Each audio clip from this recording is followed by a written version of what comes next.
Hi hello అందరికీ నమస్తే. అందరూ ఎలా ఉన్నారు? మీరు అందరూ బాగుండాలి మనస్ఫూర్తిగా కోరుకుంటున్నాను. అలాగే ఈరోజు రెసిపీ వచ్చేసి కోడిగుడ్లు ఎండు మెత్తాల కర్రీ, అలాగే మెత్తాలు ఫ్రై అండి. ఇది కర్రీ చాలా చాలా బాగుంటుంది.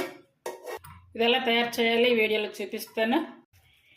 చూడండి, ముందుగా మనం ఈ చేపలు తీసుకుంటాం కదా, ఈ చేపలు వచ్చేసి ఇవి ఎండు మెత్తాలు అండి. ఇవి నేను చాలా రోజులకైతే తీసుకున్నాను. వీటిని ఉప్పు అలాగే చప్పడి అనేవి ఉంటున్నాయి కదా, వీటిలో మనం చప్పటి చేపలు అయితే ఎంచుకోవాలి. అంటే ఇవి తీసుకోవడం అయితే చప్పటి చేపలు తీసుకుంటే కనుక అటు బీపీ షుగర్లు ఉన్న వాళ్ళకు కూడా తినడానికి బాగా వీలుగా ఉంటుంది. ఇలా చప్పటి చేపలు తీసుకొని వీటికి తలకాయ పార్ట్ అయితే తొలగించుకోవాలి. ఇవన్నీ తొలగించుకొని ముందుగానే వాటర్లో వేసి నానబెట్టి పెట్టుకోవాలి. నేనైతే చూడండి ఇలా అయితే తయారు చేసి పెట్టుకున్నాను అన్నీ కూడా. చూడండి,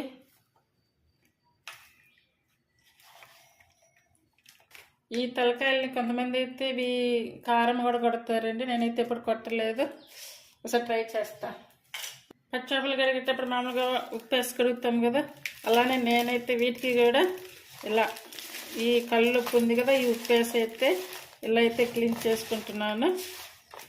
ఇలా చేయడం వల్ల ఆ లోపల బ్లాక్ ఉంటుంది చూడండి, చేపలకి బ్లాక్ అంతా కూడా వచ్చేస్తుంది. అలాగే పైన పొట్టు కూడా అంతా పోతుంది. ఈ ఎండు చేపలకు కూడా ఇలా ఉప్పేసి కడగండి, బాగుంటుంది. చేపలు కూడా బాగా ఫ్రెష్ అవుతాయి.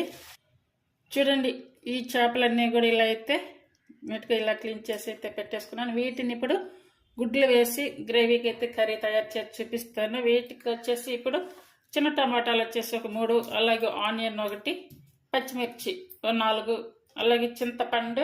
ఈ చింతపండు వచ్చేసి ఒక చిన్న లెమన్ సైజు ఉంటుంది కదా, అంతైతే తీసుకొని ఇలా నానబెట్టి పెట్టుకోవాలి. ఈ మెత్తాలు ఎగ్ కర్రీ చేసుకోవడానికి స్టవ్ మీద పాత్ర అయితే పెట్టేసుకొని అందులో నేను 3 టేబుల్ స్పూన్లు అయితే ఆయిల్ వేస్తున్నట్టే. చేపల కూరకి కొంచెం ఆయిల్ ఎక్కువ ఉంటే బాగుంటుంది కదా, కాబట్టి 3 టేబుల్ స్పూన్లు వేసుకోవాలి. ఇప్పుడు 1/2 స్పూన్ వరకు పసుపు, అలాగే 1/2 స్పూన్ సాల్ట్. అంటే మరీ ఎక్కువ వద్దు, కొంచెం కొంచెం వేసుకోవాలి. మరి ఇప్పుడు వేసుకున్నాం కదా, ఇప్పుడు వచ్చేసి ముందుగా బాయిల్ చేసుకున్నటువంటి ఎగ్స్ వేసుకోవాలి. ఇది ఫ్రై చేసుకోవాలి. ఇప్పుడు ఈ గుడ్లు తీసి పక్కన ప్లేట్లో పెట్టుకోవాలి. ఇదే ఆయిల్లో ఇప్పుడు క్లీన్ చేసుకున్నటువంటి ఈ చేపలు వేసుకోవాలి. ఇప్పుడు ఇవి వేయించుకున్నాం కదా, వీటిని తీసి ఇలా పక్కన ప్లేట్లో పెట్టేసుకోవాలి. చూడండి, ఫైనల్గా చేపలన్నీ అయితే ఇలా ఫ్రై చేసుకోవడం అయితే జరిగింది. ఇప్పుడు కర్రీ ప్రిపేర్ చేసుకోవాలి. అదే ఆయిల్లో సరిపోద్ది అనుకుంటే ఉంచుకోవచ్చు, లేదనుకుంటే కొంచెం ఆయిల్ వేసుకోవచ్చు. ఇప్పుడు వచ్చేసి 1/2 స్పూన్ జీరా, 1 ఉల్లిపాయ తీసుకొని ఇలా సన్నగా కట్ చేసుకోవాలి పొడవుగా. అలాగే కరివేపాకు కొంచెం వేసుకోవాలి. పచ్చిమిర్చి చీలకలు ఒక 4 ఇలా వేసుకోవాలి. అలాగే టేస్ట్ సరిపడా సాల్ట్ వేసుకోవాలి. ఈ తాలింపులోనే పసుపు వేసుకోవాలి. ఇవన్నీ కూడా బాగా మెత్తగా ఉడికించుకోవాలి. ఇప్పుడు ఈ ఉల్లిపాయ అంతా ఇలా ఉడికించుకున్నాము కదా, ఇప్పుడు వచ్చేసి ఈ టమాటా ఉంది కదా, ఇది బాగా పండిన టమాటాలు తీసుకొని 3 కాయలు అవి తీసుకొని ఇలా పచ్చి ఇలా లిక్విడ్ లాగా ఇలా జ్యూస్ అయితే చేసుకోవాలి. మిక్సీ కూడా పట్టలేదండి, నేను చేతితోనే ఇలా అయితే తయారు చేసుకున్నాను అన్నమాట.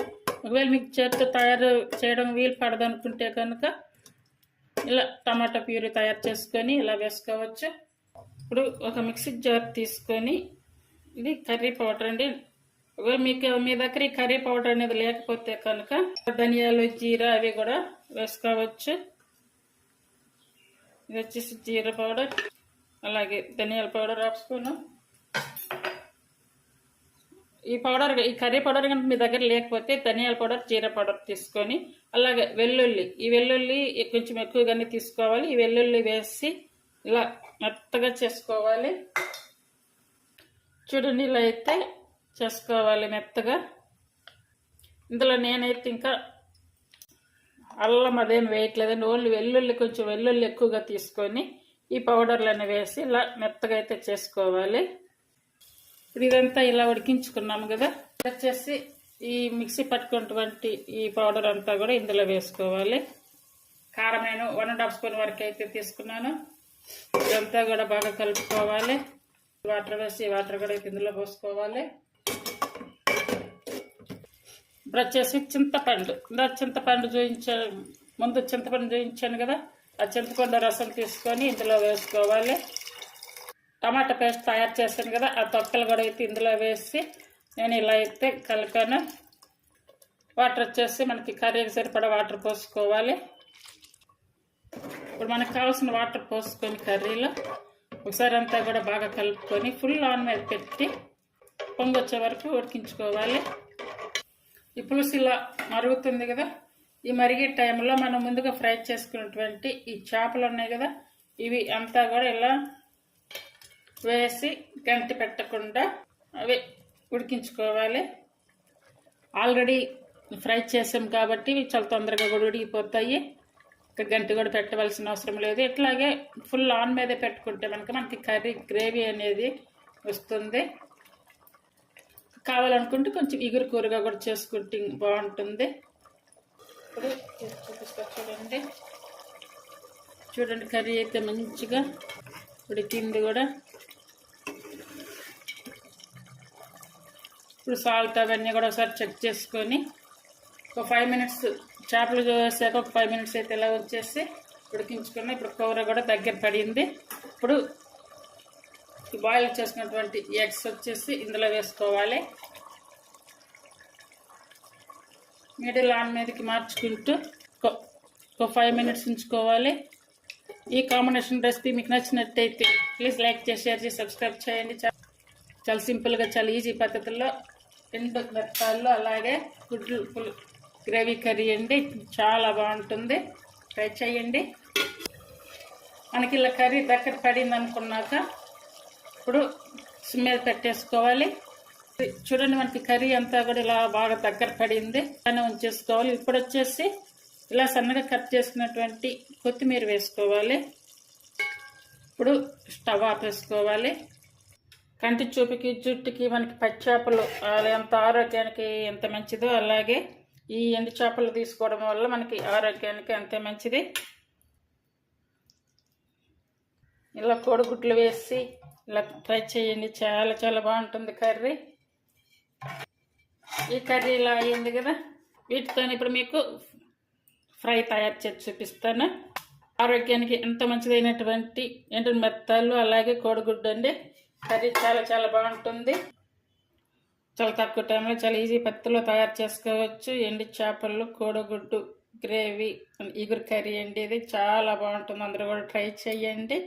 ఈ ఎండు మెత్తలు ఫ్రై చేసుకోవడానికి ముందుగా స్టవ్ మీద కడాయి పెట్టుకొని ఆయిల్ అయితే వేసుకోవాలి. ఆయిల్ అయితే చాలా తక్కువ ఆయిల్ వేసుకోవాలి.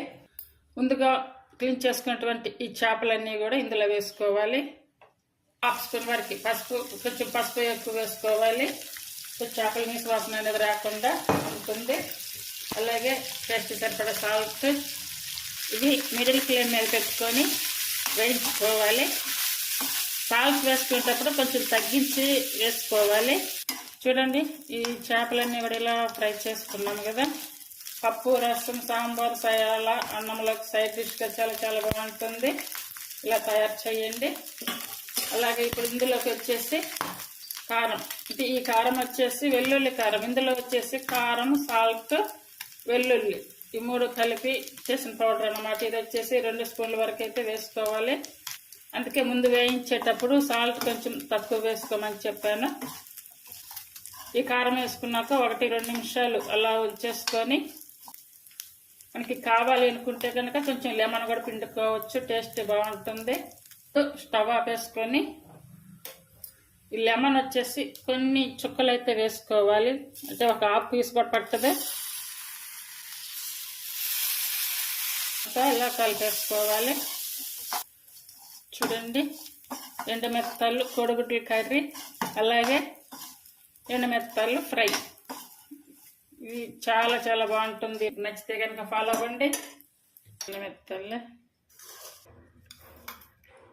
చేపలు తీసుకొని ఇలా చేసుకుంటే కనుక బీపీ షుగర్లు ఉన్న వాళ్ళకి కూడా చాలా మంచిది, ఆరోగ్యానికి తినడానికి కూడా బాగుంటుంది. కోడిగుడ్లు ఎండుమిరపకాయల కర్రీ అలాగే మెత్తలు ఫ్రై అండి. ఇది ఈ 2 కాంబినేషన్తో మీకు నచ్చినట్టయితే ఫాలో అవ్వండి, చేయడానికి ట్రై చేయండి. Thank you for watching.